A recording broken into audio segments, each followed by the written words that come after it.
making headlines this hour.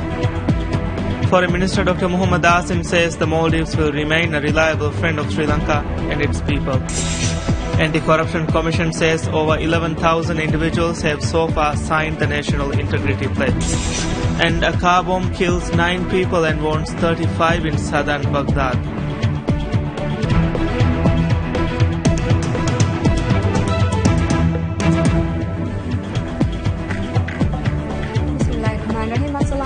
Welcome to News in English here on TVM. And now the news in detail. The Environment Ministry says work is underway to establish an eco-friendly waste management system in the country's northernmost atolls. The Regional Waste Management Project commenced in 2016, covers islands and resorts in Halif, Hardal and Shaviani atolls. Under the project, which is divided into 2 phases, existing waste collection centers will be upgraded and new collection areas will be set up in islands that do not have such facilities. The project, financed by the government and the OPEC Fund for International Development, will also see the establishment of Regional Waste Management Center with modern waste management mechanism. Environment Minister Tariq Ibrahim said the regional waste management projects in all 5 regions of the country are expected to be completed during this year. He said the government is now working to acquire machineries and equipment required for the project.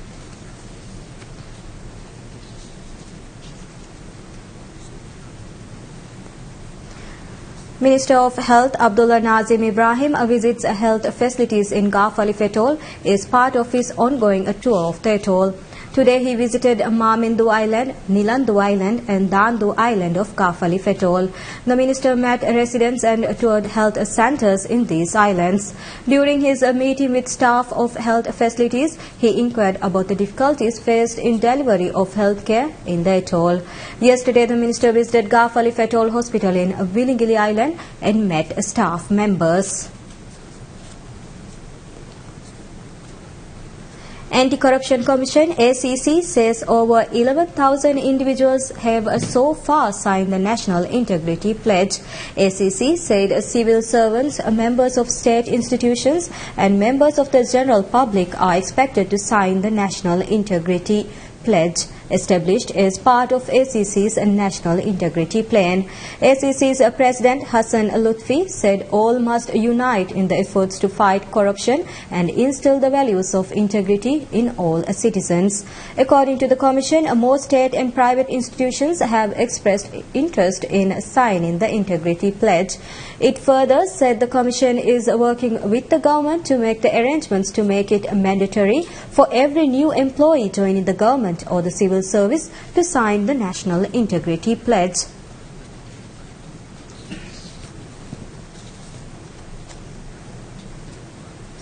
Minister of Foreign Affairs Dr. Muhammad Asim attends a cultural event hosted by Ambassador of Sri Lanka to Maldives, Major General retired A.B. Toradenia, on the occasion of Sri Lanka's 69th independence anniversary. The cultural event was held at Male Alimas Carnival. While addressing the audience as the chief guest of the event, Minister Asim said that the Maldives will always remain a reliable friend and a partner of Sri Lanka and its people. He mentioned that Sri Lanka's independence and its strive for economic and social progress have always inspired Maldivians. The minister also stressed that it was no coincidence that the Maldivian leaders who helped shape the modernization process in the country in 1930s and those who led the independence negotiations for the Maldives all studied in Sri Lanka and had spent their formative years in Colombo. The cultural event celebrating the Independence Day of Sri Lanka showcased traditional and cultural dances of Sri Lanka by Sri Lankan artists. Maldivian Idol Season 2 is set to heat up with the second show of the theatre round show to be aired tonight. The first show of the theatre round, which was aired last night, saw all 44 participants who received the golden ticket during the auditions perform in groups. From the 44 participants, 20 participants failed to progress to the second round. The remaining 24 participants will be performing solo acts on tonight's show.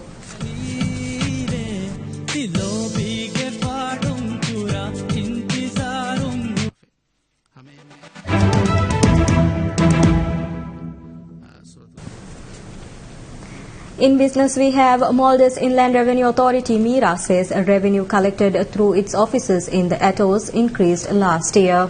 According to statistics published by MIRA, its offices in Addu City and Kurdufushi of Hadal Atoll collected the highest amounts of revenue during 2016. MIRA's Addu City office collected 36.6 million rupiah, half of the revenue generated from the atolls, while its office in Kurdufushi Island collected 12.3 million rupiah last year. MIRA office in Formula came in third with 5.9 million rupiah, while offices in Fonadu of Lam Atoll and Edafushi of Bai Atoll and Lam Atoll collected 5.6 million and 3.5 million rupiah respectively. During the fourth quarter of 2016, MIRA established offices in Funadu Island of Shavian Atoll and Tinadu Island of Kaf Dal Atoll. Funadu Island collected 194,000 rupiah by the end of the quarter, while Tinadu branch took in 328,000 rupiah during the period. MIRA says in addition to collecting taxes, its offices in the atolls provide important information to taxpayers. Bank of Maldives expands its cash withdrawal service in the atolls by adding the 200th retailer to its network of cash agents. A small ceremony was held in Kaf Diffushi to mark the occasion, where a memento was presented to the retailer. BML cash agents are local retailers who provide cash withdrawal services to inhabited islands which lack a bank presence. BML customers simply use their debit cards to withdraw cash through the bank's point of sale POS machines at these outlets. The bank achieved its goal of providing basic banking services nationwide in 2015 when it completed its rollout of cash agents in all inhabited islands without a branch or ATM presence.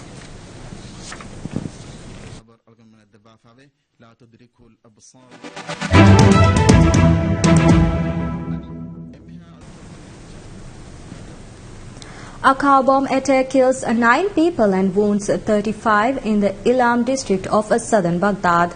Officials say the bomb exploded as people were shopping in the area, leaving the surrounding buildings and stores severely damaged. Early on Friday, a man blew himself up inside the Sayyidati Al-Jamila restaurant at lunchtime in eastern Mosul, killing at least 4 people and wounding 15. Another suicide car bomb killed a soldier and wounded 4 others in the eastern side of the city, which US-backed Iraqi forces took from IS last month. The militant group, which still controls significant parts of Iraq and Syria, claimed the attacks in online statement.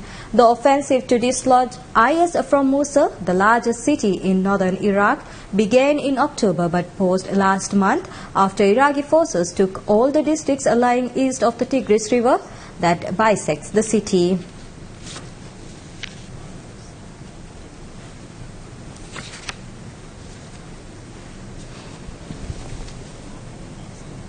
Voters queue up outside polling booths in parts of India's northern Uttar Pradesh state, where Prime Minister Narendra Modi faces his biggest electoral test since coming to power, to exercise their franchise as the first round of 7-phase elections begins.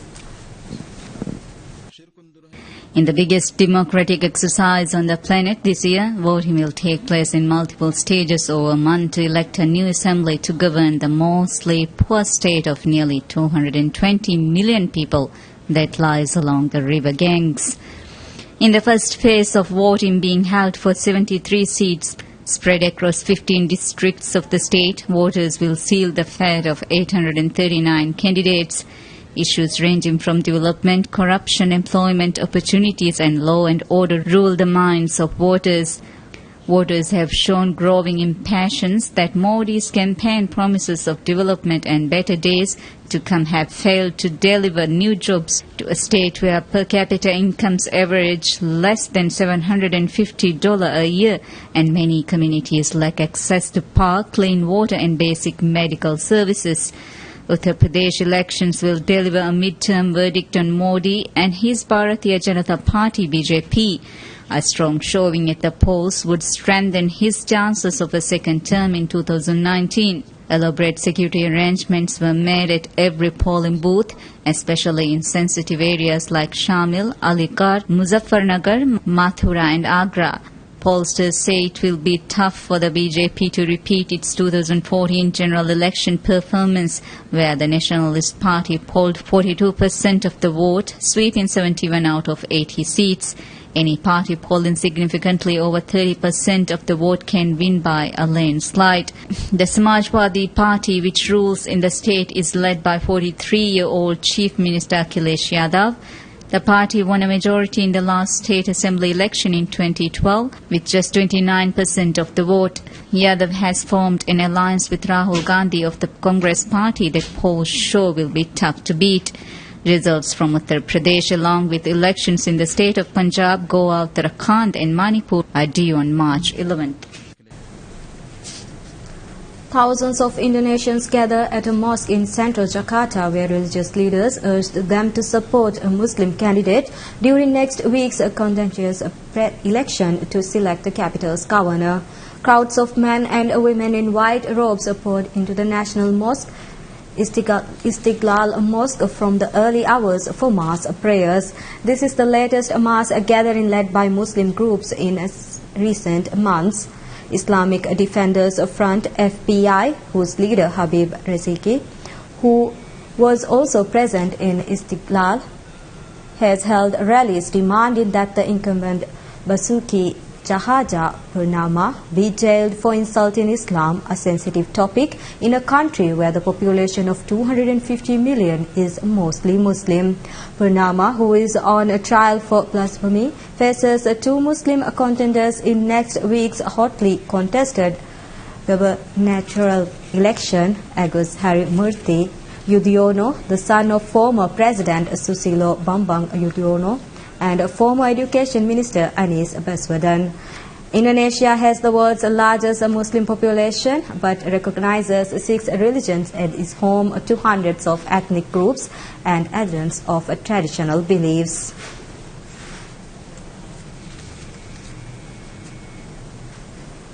U.S. President Donald Trump hosts Japanese Prime Minister Shinzo Abe and New England Patriots owner Robert Kraft for dinner at Mar-a-Lago, his resort in Palm Beach, Florida. U.S. President Donald Trump and Japanese Prime Minister Shinzo Abe dined with New England Patriots owner Robert Kraft at Mar-a-Lago, Trump's resort in Palm Beach, Florida on Friday. U.S. First Lady Melania Trump and Abe's wife also joined the group for dinner. Kraft's New England Patriot football team won the Super Bowl last Sunday after engineering the greatest comeback in the game's history to claim a breathtaking 34-28 overtime victory over the Atlanta Falcons. Trump and Abe opened a new chapter in U.S.-Japan relations on Friday, with Trump abruptly setting aside campaign pledges to force Tokyo to pay more for U.S. defense aid. The two leaders appeared to have established a quick friendship during a day of talk at the White House and a flight together aboard Air Force One to Florida for a weekend of golf. The Mar-a-Lago visit will be Trump's first use of his Florida getaway for diplomatic purposes. It will also be the most time Trump will spend with the foreign leader since taking power last month, and his second face-to-face meeting with a key ally after talks with British Prime Minister Theresa May 2 weeks ago. Trump hosted Abe at Trump Tower last year in his first talks with a foreign leader after his surprise win in the November presidential election. An analyst with the Center for Strategic and International Studies, CSIS, said the United States and Japan are going to shift their focus on bilateral negotiations on economic and trade affairs. Many analysts believe that the meeting between Trump and Abe was going to set the tone for the future of the two allies' relations. Trump signed an executive order to terminate TPP, Trans-Pacific Partnership talks, as his first move in office. Therefore, the focus of this meeting has been moved to how the two nations are going to create a new framework of trade cooperation after the failure of TPP. Besides TPP, there are still a number of contradictions existing between the two. Trump recently criticized Japan over Twitter for setting up obstacles against U.S. automobile exports and manipulating exchange rates. It is widely believed that Abe is going to cater to Trump's plan of revitalizing the U.S. economy by encouraging a great deal of Japanese entrepreneurs to invest in the U.S. According to a recent Asahi Shimbun report, Abe is going to propose infrastructure investments worth $450 billion that would create 700,000 new jobs. United Nations Secretary General Antonio Guterres says he is hopeful that the efforts of the parties involved in the Cyprus peace talks will allow a breakthrough in the near future. Cyprus was split by a Turkish invasion in 1974 that followed a brief coup engineered by the military then ruling Greece. It has remained split ever since, with Turkish Cypriots in the north of the island and Greek Cypriots in the south. Talks in Geneva last month failed to produce a breakthrough over the former British colony, though Britain, Greece and Turkey, its guarantor powers under a 1960 independence treaty, agreed to continue consultations on security arrangements which could govern Cyprus after a settlement. Speaking at a joint news conference with Turkish Prime Minister Binali Yildirim, UN Chief Antonio Guterres said he was hopeful that a breakthrough could be achieved. The leaders of ethnically split Cyprus has asked the United Nations to prepare for a new peace conference in early March with guarantor powers Britain, Turkey and Greece. An expert on constitutional law says while U.S. President Donald Trump's executive order on immigration may have suffered a legal setback this week, the president still has a number of options available to him in trying to carry out the ban. John Malcolm, Director, Center for Legal and Judicial Services at the Heritage Foundation, said the president can appeal the ruling to the entire Ninth Circuit if he wants to, or he can seek an emergency appeal to the Supreme Court of the United States. On Thursday, 3 appeals court judges, 2 Democrat and 1 Republican, unanimously refused to reinstate his executive order temporarily banning people from 7 Muslim-majority countries from entering the United States. In its ruling on Thursday, the Ninth Circuit said that the government had so far failed to show that any person from the 7 countries had perpetrated a terrorist attack in the United States. The Ninth Circuit ruling upholds last Friday's decision by the U.S. District Judge James Robert placing a halt on the Trump's order. Trump, a Republican who took office on January 20th, faces long odds in getting the ban restored while litigation over his executive order proceeds. Legal experts say that the Justice Department will have to present evidence that people from those countries represent a domestic threat to ultimately win the legal battle. Meanwhile, Trump says he is considering issuing a revised travel ban executive order after the initial order was rejected by the appeal court a day earlier. In a step that triggered the most serious legal confrontation yet for the new Republican administration, Trump 2 weeks ago issued an executive order banning entry into the United States by refugees and citizens of 7 Muslim-majority countries, triggering nationwide protest and legal challenges. In a surprise visit with reporters aboard Air Force One, Trump said that he is considering a brand new order that could be issued as soon as Monday or Tuesday if he decides to move in that direction. You also talk about the unfortunate part is it takes time statutorily, so it takes a little time. We'll win that battle, but we also have a lot of other options, including just filing a brand new order on Monday. Could very well be, but I like to keep I'd like to surprise you. We need speed for reasons of security. Trump's order, which he called a national security measure meant to head off attacks by militants, barred people from Iran, Iraq, Libya, Somalia, Sudan, Syria and Yemen from entering for 90 days and all refugees for 120 days except refugees from Syria who are banned indefinitely. Trump's January 27 order, the most divisive action of his young presidency, sparked protests and chaos at U.S. It was challenged by the states of Washington and Minnesota, which argued it violated constitutional protections against religious discrimination.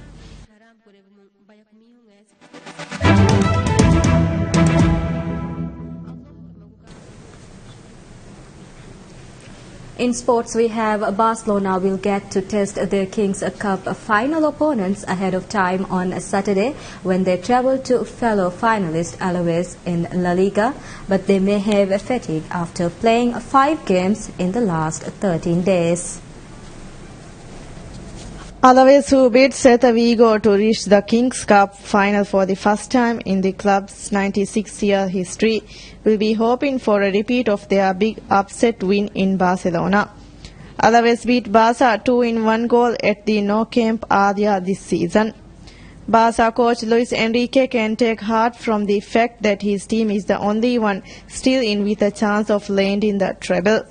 His team have shown that they can grind out results when necessary, such as in Tuesday's 1-goal-in-1 second-leg draw with Atletico Madrid that put them in the Kings Cup final for the 4th straight year, thanks to a 3-goal-in-2 aggregate win. Barcelona will have Neymar back from the suspension to face Alaves. Mascherano is ruled out due to a hamstring injury, while midfielder Rafinha is still recovering from a broken nose. Meanwhile, Real Madrid coach Zinedine Zidane said they will have a very difficult match at the EI Sadar Stadium in the Spanish city of Pamplona when they visit Osasuna on Saturday. The league's first-place team Real will be playing the side languishing at the bottom of the table. First place will play last position of the Spanish league will face when Real Madrid travel to the northern Spain city of Pamplona to play against Osasuna. Zidane said his team is ready, but it's not so confident about facing last place of La Liga. Los Blancos are 1 point clear of Barcelona at the top of La Liga, but have 2 games in hand.